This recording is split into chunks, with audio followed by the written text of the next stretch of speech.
Dalawa pang low pressure area o sama ng panahon sa labas ng Philippine Area of Responsibility na posibleng maging bagyo rin, binabantayan ng Pag-asa. Volcanic debris kasama sa lahar na rumagasa sa Ginubatan, Albay. Dami ng ulan. Ibinagsak na matinding ulan sa mga Naga City katumbas na umano ng 2 buwan ayon sa lokal na pamahalaan. Metro Manila hindi nakaligtas sa malakas na ulan dala ng Bagyong Christine.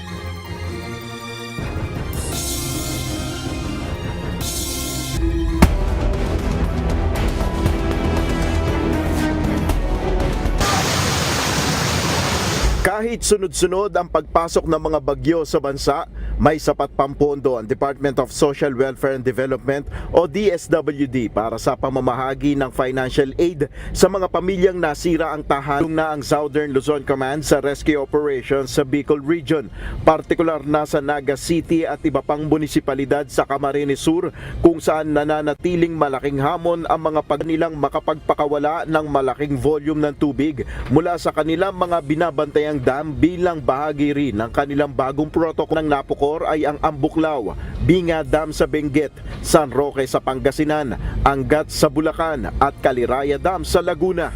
Nakita ni Naga City Administrative Officer Allen Rayondanga na nakapagtala ng 700 mm ang dami. Para sa alkalde ng lungsod na si Nels 10% ng Naga City. Apektado pa rin ang serbisyo ng kuryente ng daan-daang libong customer ng Manila Electric Company o Meralco batay sa tala ng power distributor kaninang tanghali. Ayon kay Meralco, patinding lakas ng hangin na nagdulot ng pagkabuwal ng mga puno at nakaapekto sa ilan nilang pasilidad. Bagaman may ilan sa mga Meralco customer na nakararanas ng brownout, bunsod naman ng mga pagbaha, partikular na sa Valenzuela City.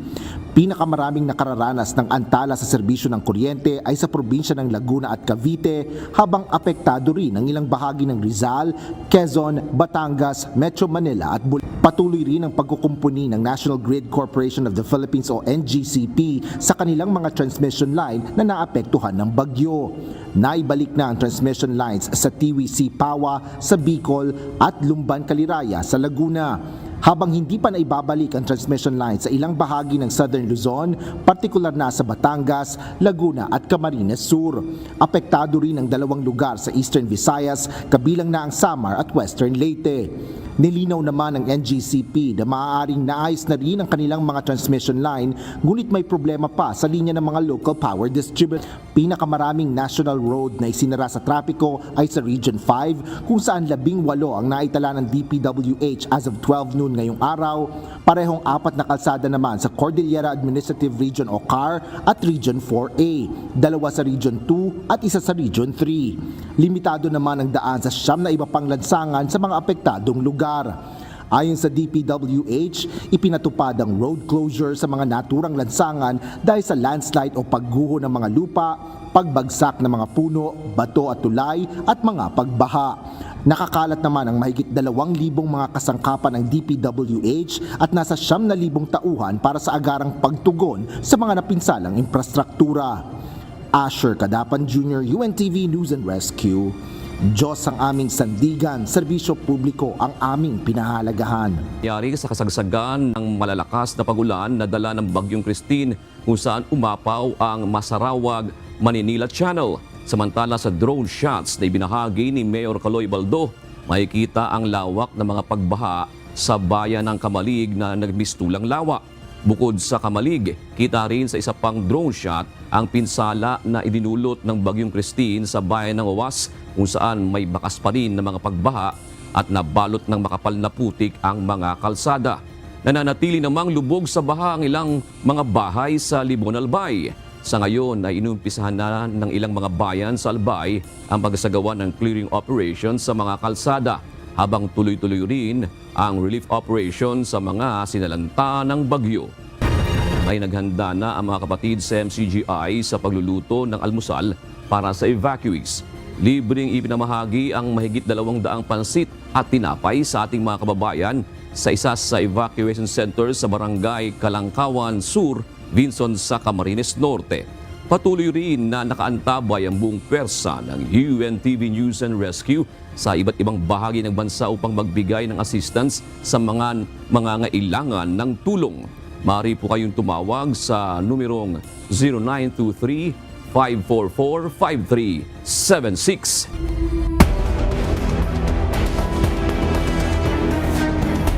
Halos 411 million pesos na halaga ng cash assistance ang ipamamahagi sa mga lugar na binagyo, kabilang na ang 22 distrito sa rehiyon ng Bicol, Eastern Visayas at Mimaropa. Bukod sa mga mambabatas na kinatawa ng mga distrito, may relief mission rin ang party list representatives sa iba't ibang sinalantang lugar.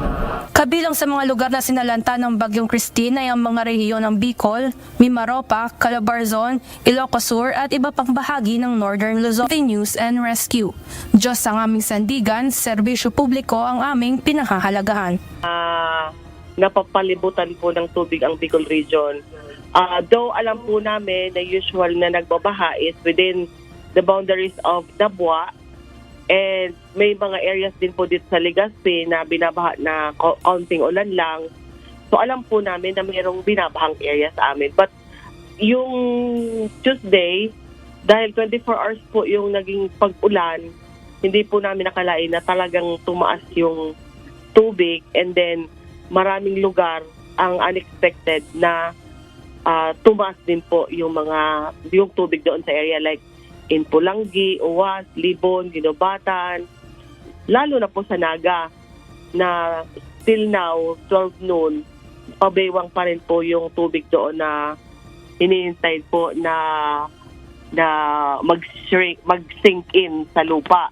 And then some areas po in San Fernando, yun din po hinihintay natin na bumaba po yung tubig. Opo, ibig sabihin po ba ang Kamsur po ang masyado po talagang, kumbaga, mas malawak po yung pinsala?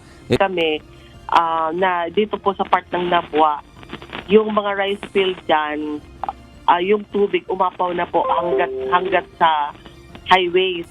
So may mga rerouting areas po kami na usual namin na ginagamit is within Bato and Irigato, Baaw. Kung malakas po ang ulan, yun po ang usual na routing ng mga sasakyan. Kasi alam talaga namin na binaba yung Nabua. Pero now, hanggang Naga, mataas pa rin po yung tubig. Somehow, ngayon sa Nabua, may mga nagpadala sa atin ng mga pictures or ng mga videos na wala na pong water within the population of Nabua. Pero ma'am, meron pa po bang humihingi sa inyo ng... Noong 23, dahil nga hindi accessible yung area and then mataas pa yung tubig. So, nung humupa po yung tubig, yun na po ang time na pinasok po ng ating mga kasama, yung mga kapulisan natin, with other government agencies like yung BFP, yung Coast Guard, na sama-sama po nating tinutulungan yung may mga information na humingi pa rin po ng tulong natin, pinupuntan po natin sila. As of now po ba... Pero pag nag-uulan, parang feeling namin mabaha ulit. Sana, and we are praying na wag na munang umulan, hintayin muna nilang humupa yung tubig. Kasi, di ba, hindi natin expected na, yun nga, yung report sa amin, na magkaroon ng 21 incident po ng drowning, meron po nakasama sa landslide, meron din po tamaan accidentally ng kahoy, and then may nadulas sa bubong.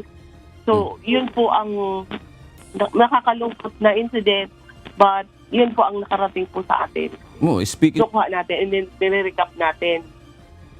So far, within Albay, meron po silang 4 victims ng landslide sa Albay. Sa part po ng isa po sa Ligao City, sa Barangay Busay, and 3 po sa Barangay Magiron, Ginobatan. Sa Camarines Norte po, na nakarating sa ating report, is isang drowning incident sa Barangay Dagit, Labo, Cam Norte. While another incident din po sa Kamsur na Barangay Manggiring, Calabanga, and then isa sa Sorsogon, Tahuban, Sorsogon, and then 8 po sa Naga City. As of 6 a.m. po kanina, October 24. So may mga nababasa pa rin po akong reported deaths under inquiry na hindi pa po kasama dito sa data na kino-consolidate po namin. Subject po ito ng validation and confirmation from the OCD5 and of course the RDRMC po natin. Available personnel na ginamit natin is nag-focus tayo sa Albay, Camsoren, Naga City. Tumulong din po yung mga kasama natin sa relief operations and then sa road clearing na rin po. Sumama na tayo lahat po ng mga WCD personnel natin na pwedeng italaga sa mga evacuation centers para po mag-cater din sa ating mga bata, sa mga magulang or sa mga parents. Nandun din po sila na sinalaga or inassign sa mga evacuation center. So far po, kaninang umaga, nagkaroon din po tayo ng deployment ng ating water desalination equipment doon po sa part ng Uwas Albay. Kasi po, alam naman natin na kailangan ng malinis na tubig na inumin. So automatic po na pinuntahan ng mga kasamahan natin yung area para po magbigay ng malinis na tubig sa ating mga kababayan. Maraming salamat po, Colonel